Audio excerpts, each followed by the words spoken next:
Жеңгемді нала жібермеген сияқты. Ата-анам көп балалы болуды қанша тілесе де жаратқан ием тек 2 баласының ғана қызығын көруді жазыпты. Анам 10 құрсақ көтерген, бірақ балаларының бәрі жастайынан шетіней беріпті. Көрер жарығы бар ағам екеуміз ғана екенбіз. Оған да ата-анам шүкіршілік етті. Анам менен гөрі ол дейме ағамды артық көретін. Бар жылы жұмсақты соның аузына тосып, жақсы киімді соған әперетін. Мен қызғанбайтынмын, анамның ұлына деген шексіз махаббатына түсіністікпен қарадым. Мен де ағамды ерекше сыйлайтынмын. Менің санамдағы санаулы періште адамдардың бірі еді. Өйткені жаны арамдықтан ада, адамдарға тек жақсылық тілейтін, қолынан келгенше елдің бәріне көмектесіп жүретін, сөйлеген сөзіне дейін адами қасиет тұнып тұратын. Бала кезінде ұйықтағанда көзін жартылай ашып ұйықтаушы еді. Әжем жарықтық, Нұрмекеннің әйелі сұлу болады деп айтып отырушы еді. Мен де жалғыз ағамның жары әдемі, ақылды болса екен деп тілейтінмін. Бірақ менің бұл тілегім қабыл болмапты. Керісінше кескен томардай келте ойлайтын көр кеуде жанмен бас қосты. Беташар өтіп көрші қолаң тарай бастаған. Жақын тұратын Ұлжан апай, беті қалың екен, бетін тіліп жіберсең қан шықпайды-ау, ақырын берсін әйтеуір деп бара жатқанын әңгімесін естіп қалды. Көпті көрген, артық сөзі жоқ, жақсы көретін көрші апаның осы сөзі көңілімді кілт еткізді. Расында, көп өтпей-ақ Ұлжан апайымның айтқандары айдай келіп, беті қалың жеңгем көп өнерін шетінен шығара бастады. Ең алғаш ағамның қайын жұрты есік көрсетуге шақырған. Қасымызда ағайын інім бар, 4-еуміз бардық. Тұрмысымыз бақуатты тын, әкем табыскер, ауылдағы бай тұратындардың қатарынанбыз. Жеңгемнің жұртының жұпыны тұрмысын көргенде көңілім қолпыстап қалғаны рас. Түнде қонақтар тараған соң тар бөлмеге төсек салып берді. Мақтасы ауып кеткен, ақ жамылғысы жоқ, сасып кеткен көрпені көргенде аузы жылдам інім, масқара, мына көрпеге жатамыз ба, ужас дегенде жерге кіріп кетерде ұялғаным-ай. Мәселенің бәрі бай кедейлікте емес қой. Кедейдің қызы деп еш уақытта бетіне басқан емеспіз. Бірақ жеңгем нағыз кедейдің кербезі болып шықты. Обал сауап дегенді мүлдем білмейді. Төгіп шашып тамақ істеп, қалғанын итке тастай салатын. Апта аралап сойып жатқан қой, жылқының ішек қарнын дәретханаға тастап талайын көрдік. Көрші қолаң обал емес пе? Келініңе айтсаңшы дегенде анам бір ауыз қатты сөйлеткен емес. Тұрмысқа кетесің ғой деп маған бір сандығына киім жинап жүретін. Бір күні сол киімдерді ұрлап төркініне сіңлілеріне апарып беріпті. Мұнысы несі? Қойсында ұрлығын дегенімде анам, ойбай сөйлеме, жалғыз келініне күн бермей жатыр деп жұрт күлер, ұрлығын қояр, айтпашы, саған басқасын алып беремін ғой деп аузымды жапты. Бірақ ұрлығын қойған жеңгем болмады, үдетпесе. Қанша жастырып жапқанымызбен жеңгемнің ұры екенін көрші қолаң біліп болды. Пияла қасық шайнек ұрлап келетін былай тұрсын, есігінің алдында қалып кеткен сабун, шампунына дейін ұрлап кететін болды. Тойға барса аяқ киім ұрлайды, ақша алтынды айтпағанның өзінде. Ауыл үйге әбден масқара болдық.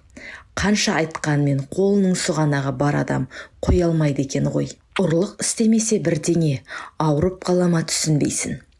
Уақыт сағатым келіп тұрмысқа шықтым. Жолдасының ата-анасы қарапайым жандардың. Артық ауыз дүниесі жоқ. Бір жылдан соң біздің еншімізді беріп бөлек шығарды. Пәтер жалдап тұрдық. Алғашқы жылдары қатты қиналдық. Анам тіртеңдектеп жиғанын әкеп беретін. Жағдайымыз болмай кеткен соң төркініме барып біраз тұрдық. Ағамның балалары мен менің балаларым ойыншыққа таласып, ұрсып қалса, жеңгем араға түсіп, балаларымды ұрсып тастайтын. Анамның үндеме деуімен-ақ әбден зығырданым қайнағанын қайтейін. Ақыры бір күні бомба болып жарылдым. Күйеуімнің қалтасына түсіп, ақша ұрлағанда шыдап тұра алмадым. Бар айыбын бетіне айттым. Арамызға сызат түсті. Жарымағандар өздері қаңғып жүріп кінә таққанын қайтейін деп айтқан сөздері сүйегімнен өтті. Ағам момын, араға түсуге де жарамады. Құрысын деп жалдаған пәтерімізге қайттық. Мана күйімізге әкем күйінген болуы керек. Біраз малын сатып ертесі келіп тұр. Жылап жібердім. Жеңгемнің бүкіл көрсеткен қорлығы көз жасыммен тамып тұрды. Сол ақшаға баспана сатып алдық. Әкем бар ықыласымен берген екен де ақшаны. Бағымызға орай осы үй бізге құт болды. Артынша жолдасымды ақшамен жақсы жұмысқа тұрғызып берді әкем. Балаларым да өскен соң өзім де жұмысқа шықтым. Тұрмысымыз түзеле бастады. Күйеуімнің жұмысынан бөлек түсетін қосымша табысты әжептәуір. Ақылдаса келе дүкен аштық. Нағыз ақшаның кен екен. Тапқан таянғанымыздың басын жиып 2 қабатты үй салдық. Арада көп уақыт өтпей-ақ дәулеттілердің қатарына қосылдық. Бұл кезде әкемнің дәулеті ортайған. Турасын айтқанда жеңгем бар дәулетін талан-таражға түсіріп, 4 күніне тасып құртты.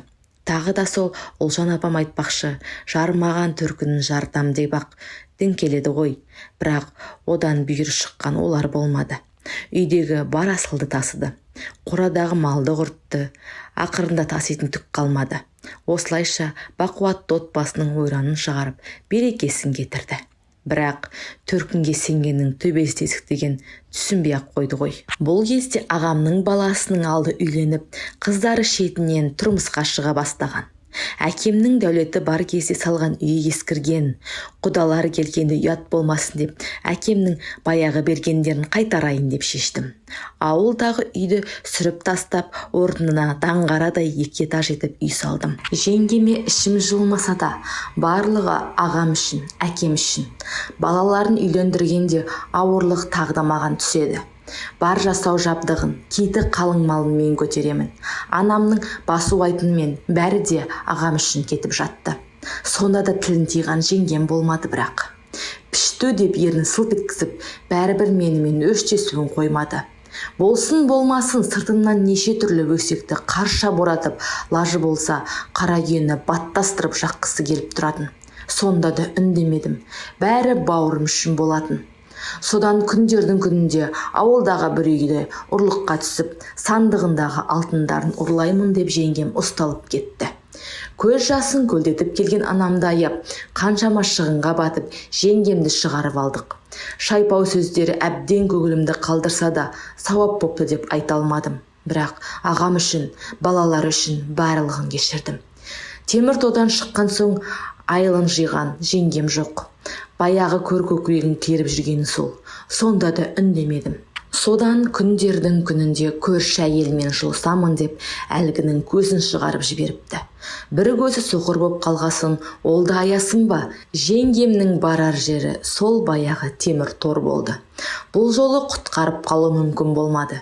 Пәлен жылды арқалап кете барды. Жұрттың наласы, қарғысы бәрібір қоймайды білем. Жеңгемді құртқан жұрттың наласы сияқты. Ағамды аяймын бірақ.